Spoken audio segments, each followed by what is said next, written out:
graça e paz, tudo bem? Bom dia, seja bem-vindo a mais uma aula da nossa Escola Bíblica. Eu sou o pastor Wagner Dionísio e esse aqui é o nosso canal de estudo da Igreja do Nazareno, Comunidade Leste e Monte Aprazível. Você que está nos acompanhando sabe que nós estamos falando, tratando sobre um panorama bíblico, um resumo de todos os livros bíblicos de Gênesis a Apocalipse.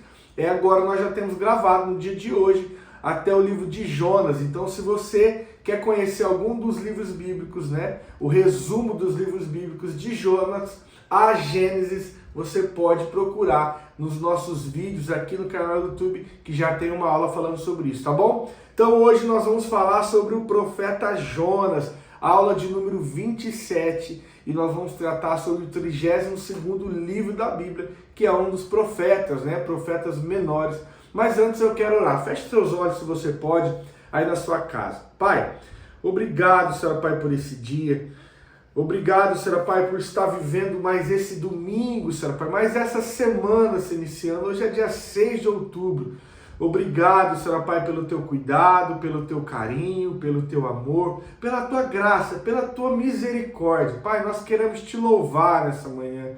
Nós queremos engrandecer o teu santo nome, porque o Senhor é bom e a tua misericórdia dura para sempre. Nós queremos render graças ao Senhor. Pai, em nome de Jesus, nós queremos te pedir, fica conosco, abra o nosso entendimento, abra o nosso coração para poder aprender acerca da tua palavra, porque nós sabemos que essa é a tua vontade. O Senhor diz que o teu povo perece por falta de conhecimento, mas nós, Pai, somos aqueles que buscam o conhecimento, que buscam aprofundar, Senhor Pai, em conhecer mais acerca do Senhor. Fica conosco, Senhor Pai, nos ajuda, em nome de Jesus. Amém. Amém, queridos? Eu queria te fazer um pedido para você. Compartilhe essa aula com alguém. Deixe os seus comentários durante a aula, comentando. Isso nos ajuda bastante. E também deixe o seu gostei aí. Tá bom? Então vamos lá para a aula do profeta Jonas. A aula de número 27, o livro 32º da Bíblia, tá bom? Estamos quase acabando aí o Antigo Testamento. Você certamente, acredito eu, que você conhece a história de Jonas, Aquele homem que foi engolido pela baleia, Algumas pessoas dizem baleia, a palavra não diz isso, nós vamos ver aqui. Mas é uma história bastante conhecida aí desde a infância. As crianças trabalham isso no Ministério Infantil, com desenhos, enfim. É uma história bem gostosa mesmo. Um livro bem gostoso de se aprender. Nós vamos ver alguns detalhes aqui acerca da palavra do Senhor, amém? Bom, vamos lá. Então, alguns detalhes sobre o profeta Jonas, tá? Jonas era filho de Mitai e ele profetizou durante o reinado do rei Jeroboão II, tá? Que reinou ali por cerca de 41 anos e foi no período de 700 anos, no ano 700 antes de Cristo, tá? E ele era do reino do norte. Lembra que nós já falamos aqui que Israel se dividiu, reino do sul e reino do norte. Então Jonas era do reino do norte, onde foi reinado por Jeroboão II, e ele era da cidade de Gad-Efer, tá bom? Isso você vai encontrar lá no livro de 2 Reis, vai deixar bem claro aí sobre de onde ele era. Bom, Jonas foi chamado por Deus para profetizar para uma outra nação, para Nínive, para um povo que era pagão, que não tinha Deus como seu Senhor. Lembra que semana passada nós falamos sobre Obadias, que Obadias profetizou contra o povo de Edom, que não era o judeu, era o irmão ali, a descendência de Esaú, irmão de Jacó. Porém, Edom também tinha como o seu Deus, o Deus de Israel, Afinal, ele era irmão ali de Jacó, Agora, aqui não, nesse caso, a Síria, ele tinha deuses pagãos, eles tinham outros deuses, Ele servia a outros deuses, vários deuses. Então, quando Deus chama Jonas para ir para Nínive. Ele falou, ó, vai lá, a palavra veio a ele, diz assim, ó, capítulo 1, versículo 1.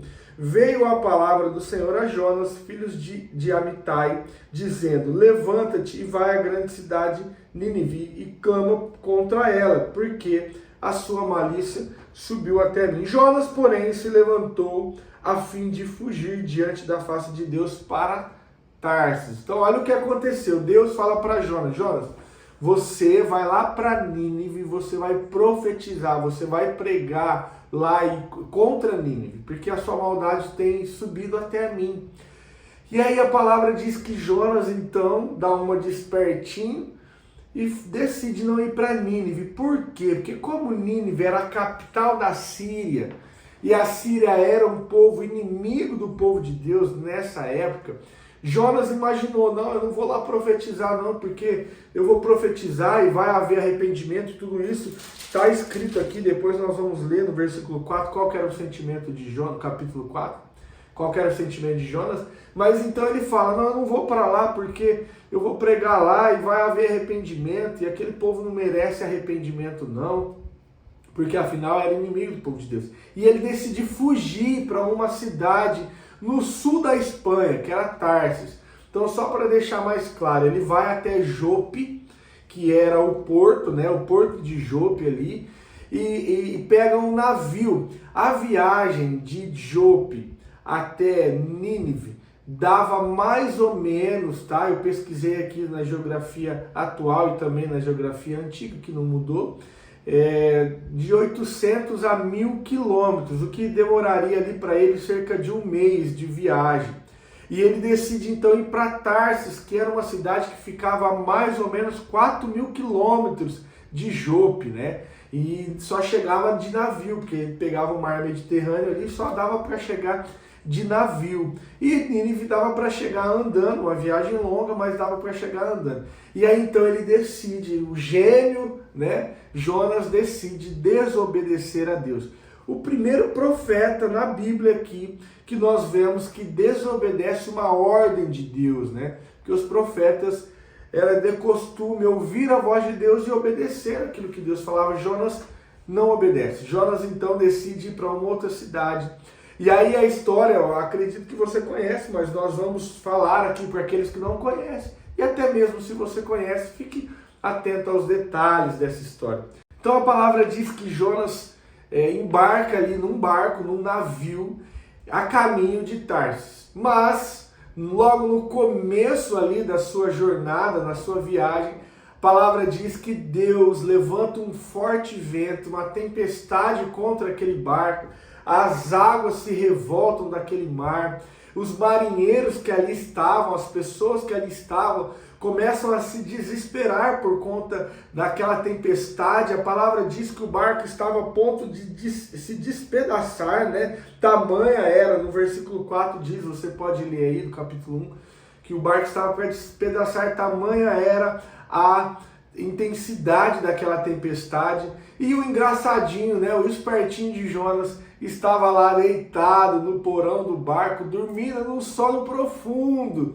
Estranho eu, como que no meio de uma tempestade Jonas podia dormir, né? Dormir ali num sono profundo, de forma tranquila, porque imagina que o barco balançava de lá para cá, mas a história conta que ele estava dormindo, tá? E aí, olha só o que acontece, os marinheiros começam a jogar a carga do barco para fora, né, para o barco ficar mais leve, e aí aquilo não resulta em nada. Eles descem no porão, vê Jonas dormindo e acorda Jonas, fala, Jonas, olha, tá todo mundo clamando aos seus deuses, vai clamar você também ao seu Deus, para que Deus nos livre dessa situação. E aí então, a palavra diz que eles lançam sorte, e a sorte cai em Jonas, né? Eles falam, nós vamos lançar sorte para ver por quem, através de quem esse mal nos sobreveio. E aí eles lançam sorte e a sorte cai em Jonas. E aí eles questionam, falam, Jonas, o que você fez para que a ira de Deus se acenda contra nós? Jonas fala, olha, eu sirvo ao Deus vivo, ao Deus que fez os céus, o mar e a terra. E eu estou fugindo da presença dele, estou desobedecendo a ele. e por isso esse mal nos sobreveio. Bom, os homens ali então ainda tentam remar, né, para chegar próximo ali à terra, mas não é possível. E aí então Jonas fala, olha, só há uma solução, vocês vão precisar me lançar no mar. Aqueles homens não queriam fazer isso, tá? A Bíblia é clara, porque eles tentam remar para poder chegar, e aí não vendo saída, não vendo solução, eles tomam a Jonas e lançam sobre o mar, joga Jonas ali no mar, né? E aí, no versículo 17 do capítulo 1, deixa eu ler o 16, diz assim, ó, temeram, pois, esses homens ao Senhor com grande temor e ofereceram sacrifícios ao Senhor e fizeram votos. No versículo 17, depois que eles jogaram Jonas, né, eles temeram a Deus. No versículo 17 diz assim, ó, e o Senhor preparou um grande peixe para que tragasse a Jonas. E Jonas esteve 3 dias e 3 noites nas entranhas do peixe. Observa que a palavra não diz que é uma baleia, tá? Diz que é um grande peixe. Por que que hoje as histórias, né, as historinhas animadas que nós vemos aí de criança, é ilustrado por uma baleia? Porque uma baleia é um animal grande e é um grande peixe, né? Então por isso que se ilustra, eu não vejo problema nenhum em se dizer que é uma baleia, mas a palavra não fala uma baleia, diz um grande peixe, mas está tudo bem, isso não vai mudar aquilo que Deus quer dizer, quer mostrar aqui nesse texto, tá bom? Bom, vamos lá, então no capítulo 2 vai contar sobre a oração de Jonas, tá? Há uma diferença aqui no capítulo 2, aquilo que faz algumas pessoas desacreditar nesse livro. Eu quero abrir em detalhes aqui para você. O capítulo 1, o capítulo 3 e o capítulo 4, porque o livro de Jonas só tem 4 capítulos, inclusive é um livro gostoso de ler, se você puder ler na nossa casa, é bem rápido. O capítulo 1, o capítulo 3 e o capítulo 4 é uma narrativa, né? Então é Jonas mesmo contando ali os acontecimentos, o fato, né? O que aconteceu. Mas o capítulo 2, que é a oração de Jonas dentro do peixe, ele está escrito de uma forma literária diferente, em forma de poesia. Então alguns estudiosos bíblicos, pessoas que não são convertidas, tá? Porque existem muitos estudiosos bíblicos que não são cristãos, que não acreditam em Deus, né? Em Deus como seu único, suficiente Salvador, não têm sua vida entregue, não são convertidos ao Evangelho. Tem muitas pessoas assim que são estudiosos bíblicos. Por quê? Porque como a Bíblia é um livro de bastante relevância, né, para a humanidade, então há pessoas que não são cristãos que vão estudar a Bíblia. Eles vão lá e vão estudar a Bíblia, né? Então há algumas dessas pessoas que acreditam que esse livro não é um livro de um acontecimento real, mas acreditam que é uma fábula, que é uma lenda, que é um conto, né? Porque é muito estranho para eles um peixe, né, pegar e engolir um homem, e esse homem sobreviver aí nas entranhas do peixe durante 3 dias, né? Muito estranho isso para eles. E aí também, por entender que esse capítulo 2 tem um gênero literário de poesia e é uma oração, como que alguém dentro do ventre de um peixe vai orar em forma de poesia, né? Mas eu vou te dizer o que eu acredito, e alguns estudiosos também acreditam, que Jonas viveu tudo isso, e aí na hora de escrever, ele escreveu a sua oração, capítulo 2, em forma de poesia. Capítulo 1, capítulo 3 e capítulo 4 em forma de narrativa, e o capítulo 2 em forma de poesia, somente na forma de escrever. Não que aconteceu, não que a oração foi uma poesia, mas quando ele foi passar para o papel, ele escreveu dessa forma, e está tudo bem quanto a isso, tá? Acredito eu que essas pessoas que não acreditam nesse livro como um fato, né, acreditam que esse livro foi uma fábula, uma lenda, essas pessoas não têm problema com a história de Jonas. Essas pessoas, na verdade, têm problema com Deus, né? Porque um Deus que foi capaz de abrir o Mar Vermelho, um Deus que foi capaz de fazer a comida descer do céu, um Deus que foi capaz, né, durante toda a história bíblica aí, de fazer uma sarça falar, um som sair, a voz de Deus sair através da sarça ardente, a sarça não se consumia. Um Deus que foi capaz de fazer 3 homens dentro de uma fornalha muito aquecida e o fogo não consumir, não matar essas pessoas.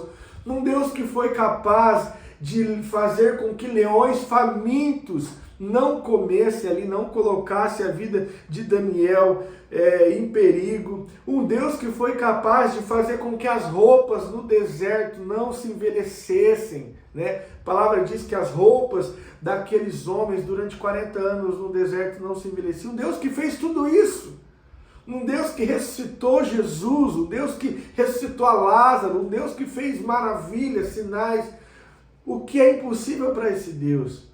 O porquê esse Deus aqui então não conseguiria fazer, o seu poder não conseguiria fazer com que o homem vivesse 3 dias dentro de um animal, né? Então o Deus que fez tudo isso é capaz, é poderoso sim, para fazer com que Jonas ficasse vivo dentro do grande peixe, tá bom? Então eu não tenho problema nenhum em acreditar que essa história é um fato, é real, e ao contrário do que alguns dizem, ela não é uma lenda. Por que isso? Por que eu acredito de forma cabal que é real? Porque Jesus, ele cita por 2 vezes. Jesus, quando ele passa aqui na terra, por 2 vezes ele cita a história de Jonas.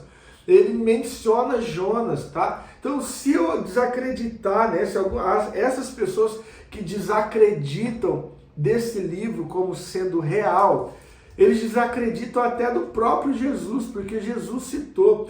Eu quero ir com você, Mateus, capítulo de número 12, versículo 38 a 40. Se você puder, acompanha comigo.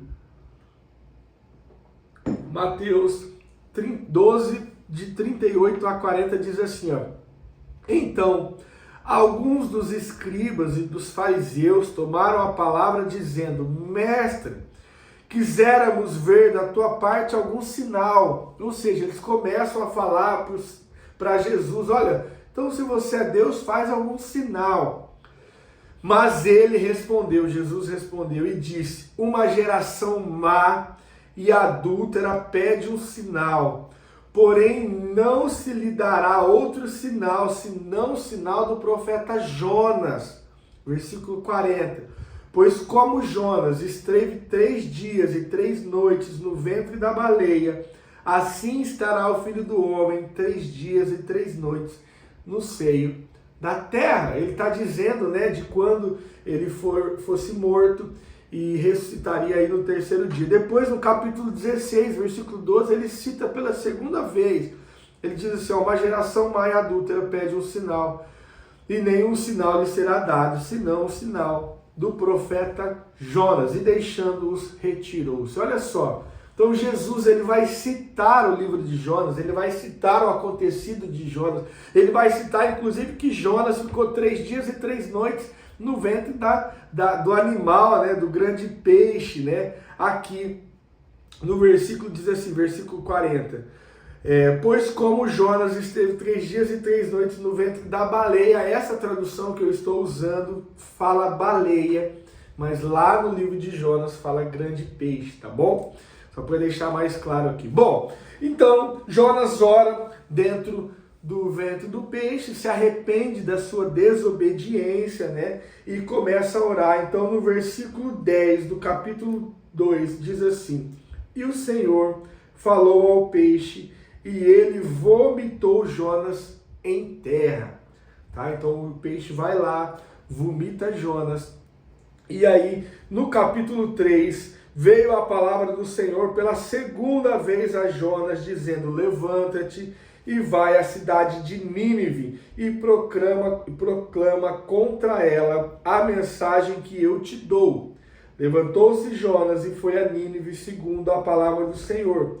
Ora, Nínive era uma grande cidade de 3 dias de jornada. Então, Jonas, né, ouvindo agora então a palavra do Senhor, ele vai para Nínive, ele se levanta ali da onde o peixe lançou ele, e ele caminha em direção a Nínive. A palavra diz que a Nínive era uma cidade grande, precisava de 3 dias, né?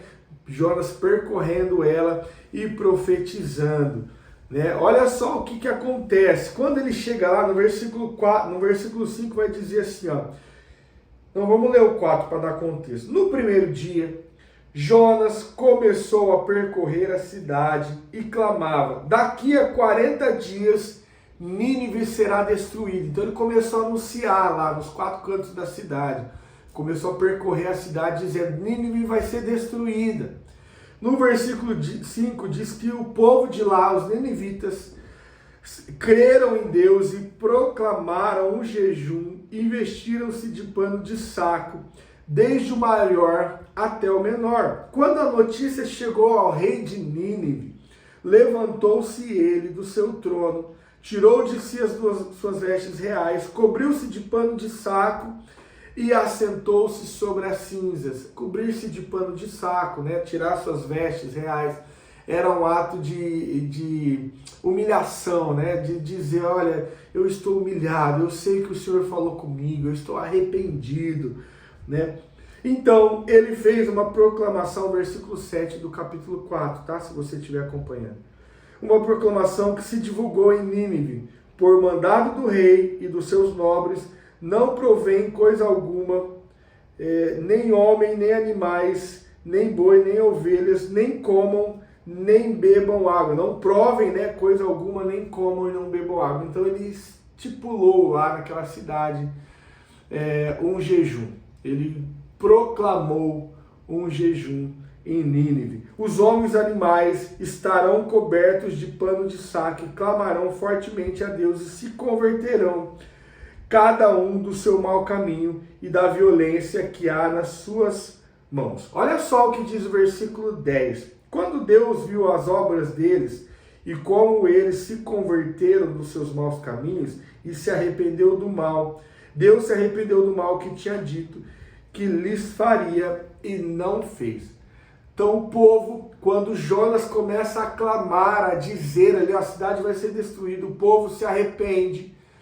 E Deus, vendo que o povo se arrepende, decide não destruir Nínive, né? Deus ali derrama mais uma vez sobre aquele povo a sua graça, a sua misericórdia, e decide não destruir aquela cidade. Olha só o que acontece no capítulo 4. Ei, Jonas. Jonas é uma figura, viu? Mas desgostou-se Jonas extremamente e ficou irado. E orou ao Senhor: ó Senhor, não foi isso que eu disse? Ó Senhor, não foi isso que eu disse estando ainda na minha terra? Desculpa, eu vou ler de novo. Ó Senhor, não foi isso o que eu disse estando ainda na minha terra? Por isso é que eu apressei-me em fugir para Tarsis. Eu sabia que és Deus clemente, misericordioso, tardio em irar-se e grande em amor, e que te arrependeste do mal. Agora, ó Senhor, tira minha vida, porque melhor é morrer do que viver. Olha o que aconteceu com Jonas. Jonas viu que o povo se arrependeu e ele falou: ó, foi por isso que eu não queria ter vindo. Porque eu sabia que o Senhor era um Deus clemente, eu sabia que o Senhor era tardio em irar-se, eu sabia que o Senhor era grande em amor, e que se o povo se arrependesse, o Senhor ia salvar o povo. Olha só, Jonas não queria que aquele povo se arrependesse, porque Jonas era inimigo daquele povo, né? Aliás, aquele povo era inimigo do povo de Deus, do povo de Jonas. Então Jonas não queria. E aí Deus, no versículo 4, diz assim, ó: o Senhor respondeu: ô Jonas, por acaso é razoável essa tua ira? Tipo, por que você tá irado, cara? Por que você ficou nervoso aí, bravo? Porque eu me arrependi, porque eu não destruí o povo se arrependeu. O povo de Nínive, mesmo sendo um povo pagão, né, que adorava outros deuses, porque pagão é que não adorava o Deus de Israel, o povo se converteu. Por que agora você está irado aí, Jonas? E aí, eu estava preparando essa aula aqui e o Senhor me trouxe um sentimento, me trouxe algo, um pensamento. Quantos de nós às vezes agimos como Jonas? Quantos de nós às vezes vemos algo acontecendo, né, nos dias de hoje? Vou dar um exemplo aqui. Nós vemos na televisão, nos noticiários, um crime bárbaro causado por uma pessoa, né, um estupro ou um assassinato de criança, um assassinato em massa, como nós já vemos, né, pessoas que entram na escola e matam crianças. Nós já vemos isso aqui no Brasil. E o nosso senso de justiça se acende contra aquela pessoa, né, contra aquele criminoso, vendo aquela notícia. E muitas vezes nós falamos, nossa, tem que morrer, tem que ir para a cadeia, tem que pagar, ou a cadeia é pouco para essa pessoa tem que morrer. E na nossa cabeça, na nossa mente, nós desejamos e imaginamos uma morte trágica para aquela pessoa, ou um castigo pesado, né? E achamos que não, aquela pessoa não tem perdão. Não é isso que o nosso senso de justiça diz. Nossa, a pessoa não precisa perdão, não pode ter perdão, ela tem que morrer, tem que acontecer isso. E desejamos as coisas mais absurdas para aquele ser humano. Muitos de nós temos o mesmo sentimento de Jonas. Um sentimento de justiça, de tipo que Deus não pode perdoar, não, aquela pessoa não, porque o que ela fez é grave. Deus pode perdoar o meu pecado, Deus pode perdoar o pecado do meu filho, da minha mãe, da minha casa, mas daquela pessoa não. Não é um sentimento que nós temos quando pegamos esses crimes aí que são noticiados, né? Pessoas que ficou famosa, pessoa que foi lá e picou o esposo e colocou na mala, nós vimos isso acontecer no Brasil. Pessoa que foi lá e jogou a filha pelo andar do prédio para morrer, nós vimos isso também no Brasil. Pessoas que mataram pai e mãe por conta de herança, nós também vimos isso no Brasil. E aí o nosso senso de ira se levanta contra aquelas pessoas e achamos que não merece perdão, não merece se arrepender, enquanto Deus ama a todos. E aí ele diz para Jonas, e ele está dizendo para nós, olha, por que você está irado, cara? Eu sou dono de tudo, eu sou dono da vida, eu sou dono da morte, eu que criei todas as coisas, eu que te criei, eu que criei inclusive essa pessoa aí que está matando a todos, que está fazendo aquilo que você não gosta, que o seu sentimento de justiça diz que é errado. Aí ele diz assim, o Senhor respondeu, né? É razoável essa tua ira? Por que você está irado?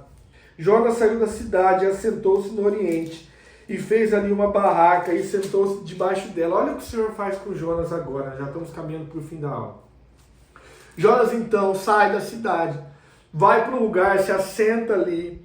A palavra diz que o sol era muito forte. Então o Senhor Deus fez nascer, versículo 6 do capítulo 4, fez nascer uma aboboreira que subiu em cima de Jonas, para que fizesse sombra sobre a cabeça dele, a fim de o livrar do seu cansaço, né, do seu enfado. E Jonas se alegrou em extremo por causa da aboboreira. Então Deus fez crescer ali de uma forma miraculosa, um milagre também, porque ela cresceu muito rápido num dia, uma aboboreira. E aquela aboboreira livrou o sol ali da cabeça de Jonas, né, porque o sol era muito forte. Deus, porém, enviou um bicho no dia seguinte, ao subir da alva, o qual feriu a aboboreira, e ela se secou. Aparecendo o sol, Deus mandou um vento calmo do oriente, o sol feriu a cabeça de Jonas, de sorte que ele desfalecia. Pelo que com toda a sua alma desejou morrer, e disse, melhor é morrer do que viver. Então disse Deus a Jonas, olha que legal essa indagação de Deus a Jonas, tá? Jonas, é acaso razoável essa tua ira por conta da aboboreira? Disse ele, é justo que eu me enfade a ponto de desejar a morte? Jonas respondeu, olha, é justo, Deus, que eu estou cansado aqui a ponto de desejar a morte. E disse o Senhor, você, Jonas, teve compaixão da aboboreira, que não te custou trabalho, a qual não fizesse crescer. Numa noite ela apareceu e na outra noite ela morreu. E em Nínive há mais de 120.000 pessoas que não sabem discernir entre a mão direita e a mão esquerda. E também muito gado. Não hei eu de ter compaixão dessa grande cidade? Então olha só o que Deus diz para Jonas. Jonas, você teve compaixão de uma boboreira, cara. Você teve dó e pena de uma árvore que nasceu num dia e no outro dia já não existia mais. Por acaso eu não hei de ter compaixão de um povo de 120 mil pessoas que não sabe nem discernir o que é certo e o que é errado? Ele chega a citar aqui, ó, não sabe discernir entre a mão direita e a mão esquerda. Então eu não vou ter compaixão desse povo, que são pessoas, que são vidas. Olha só o que o Senhor está dizendo para nós. Quando o nosso senso de justiça se levantar, se aparecer, se acender, né? Quando o nosso senso de justiça se acender, né? E nós formos contra aquelas pessoas, aquela pessoa que nós vemos, o Senhor está dizendo, olha, cara, você tem pena de compaixão de animais, de cachorro. Você tem compaixão de árvore. Né? Não é assim, quando a gente vê uma árvore muito seca, a gente fala, nossa, olha, está seca, está sem água. Temos compaixão de tudo isso, mas não temos compaixão de pessoas que não sabem discernir o que é certo e o que é errado, não sabem discernir a palavra de Deus, que muitas vezes cometem seus delitos por não conhecer o Senhor. E aí eu quero encerrar dizendo o tema principal dessa mensagem. O tema principal dessa mensagem não é falar sobre, apesar de algumas pessoas acreditar que esse é o tema central da mensagem ali, né? Mostrar Jonas no ventre de uma baleia, mostrar o milagre de Deus ali, né? Fazendo com que um homem vivesse 3 dias dentro do ventre de uma baleia, mas a mensagem principal não é essa. A mensagem principal do livro de Jonas é mostrar o amor de Deus, a misericórdia de Deus, a benevolência de Deus com aquele povo, né? Com os seres viventes, com nós hoje. Mostrar como Deus é rico em graça, em misericórdia, em favor, em amor. Então o tema principal do livro de Jonas é mostrar, deixar explícito a misericórdia do Senhor contra aquele povo que não era o seu povo, contra aquele povo que não eram os seus filhos. Era um povo pagão que servia a outros deuses, que cometiam delitos, fatalidades, que serviam deuses pagãos. E aí o Senhor vem, prega naquela cidade através da vida de Jonas, aquele povo se arrepende e Deus se mostra ali misericordioso com esse povo, né?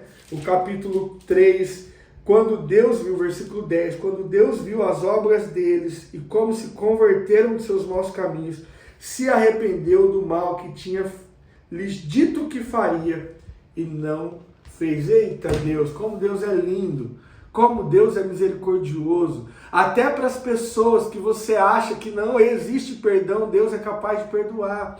Até para aquelas pessoas que o seu senso de justiça diz que não merece o perdão de Deus, não merece a graça, Deus está dizendo, eu tenho perdão, eu tenho graça, eu tenho misericórdia disponível para todos quanto quiserem.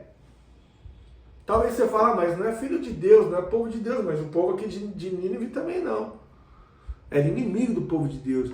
Mas uma vez que um coração se arrepende daquilo que fez, uma vez que um coração se volta ao Senhor, clamando por graça, por misericórdia, esse coração encontra de Deus graça, misericórdia, amor, favor, porque esse é Deus.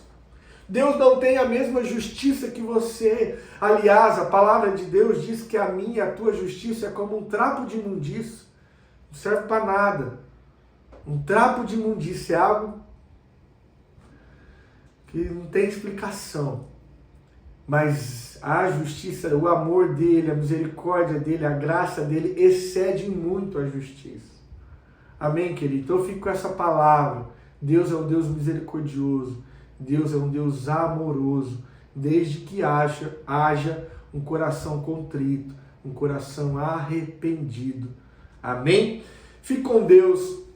Hoje, domingo, 6 de outubro, né? Primeiro domingo do mês. Nós, para quem é da comunidade leste, para quem é da comunidade Monte Aprazível, hoje é um domingo especial, um domingo de Santa Ceia. né? Se você congrega conosco, hoje é um domingo de Santa Ceia. Hoje também é um domingo muito especial para nós, cidadãos. Por quê? Porque hoje é um domingo de votação. Vamos votar aí, né? Para prefeito das cidades, para vereadores da cidade. O meu desejo é que o Senhor ilumine a sua mente, que Deus te dê sabedoria, me dê sabedoria para escolhermos os melhores, né? Os melhores governantes aí para a nossa cidade. Amém? Vamos orar? Vai lá e exerça o seu papel de cidadão, o seu dever e o seu direito como cidadão de poder votar, tá bom? Feche teus olhos, Pai, obrigado por esse dia, obrigado por esse mês, Senhor, Pai, que está se iniciando. Estamos vivendo o primeiro domingo de outubro e nós queremos, Pai, profetizar que outubro será um mês abençoado, que outubro será um mês onde nós veremos, Senhor, Pai, o Senhor transbordar a Tua graça, a Tua misericórdia, o Teu favor nas nossas vidas. Pai, que nós possamos à noite, aqueles que congregam conosco, ou lá em Monte, ou aqueles que nos assistem, talvez congregam em uma comunidade, que eles possam estar nos seus cultos, nas suas igrejas, adorando ao Senhor, engrandecendo o Teu santo nome, cultuando ao Senhor. Pai, em nome de Jesus, dê sabedoria a nós, aquele que me assiste agora, Senhor Pai, para exercer o seu papel de cidadão, de ir lá votar, Senhor Pai, nos dê sabedoria para escolher, Senhor Pai, os melhores governantes para as nossas cidades, em nome de Jesus. Amém. Amém, querido? Fique com Deus, tenha uma semana abençoada na presença do Senhor. Não esqueça de compartilhar esse link aqui, esse vídeo, deixar o seu curtir aí, o seu gostei e deixar também o seu comentário, tá bom? Fique com Deus, até a próxima semana.